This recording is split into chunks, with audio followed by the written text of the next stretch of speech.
So as you move forward to chapter 6, they called upon the priests to understand what they should do next.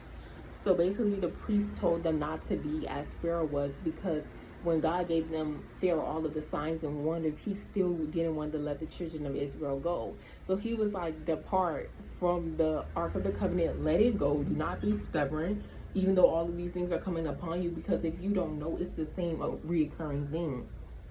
It was plagues that hit Pharaoh. It was many plagues, and all of the plagues hit their God. So not only were they being touched, their gods were being touched, because God is letting you know that I'm not nothing to play with.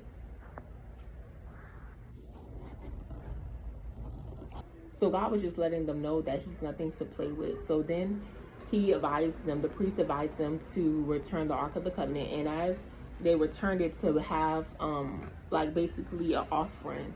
So these offerings were called, I think it's called votive offerings, and basically from all of their plagues. And they made little statues to imitate what they were going through. And one of the statues was a rat, a mice.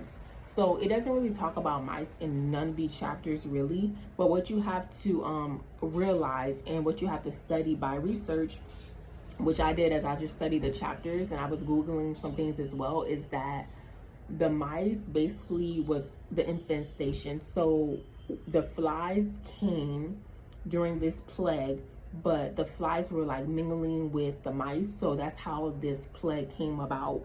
And when I looked up in the Hebrew, the word plague, that word means divine judgment, and it also means pestilence. So when I looked up the word pestilence, that word means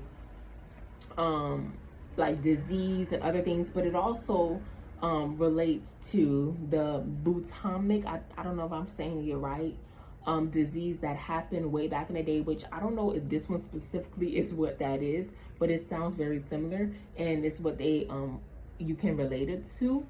And basically it was the plague that happened where all of these people got this disease because of a rat infestation. So I believe that was like the main key to me getting revelation and going through the chapters and God revealing to me these plagues, because what God is showing me here is about plagues that I believe most likely and most definitely is going to hit certain amount of people. And you just have to be aware and make sure that you're not being disobedient to God and serving another God, because not only were they serving another God, they was playing in God's face, knowing God but not trusting him, not obeying him as God.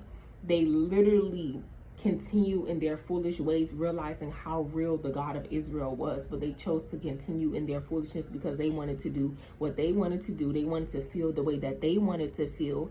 And I see this going on literally not only in the church but in people now, because how many people with this Charlie Kirk thing did you see worshiping the God of their skin color? And God gave me this dream that also represented a warning that he told me to give the people. It was like a couple weeks prior or a month ago. And as I was reading these chapters, I said, wow, I was making my little notes and I was like, wow, how much this relates to, or it may relate to the warning. When I went back in my phone and read the warning, I could not believe how much it correlated. But that's how much God gives me that I didn't remember. So when I went back in to read it, I said, oh my God, God was laying it out all before me to warn his people before I even knew what to warn the people about.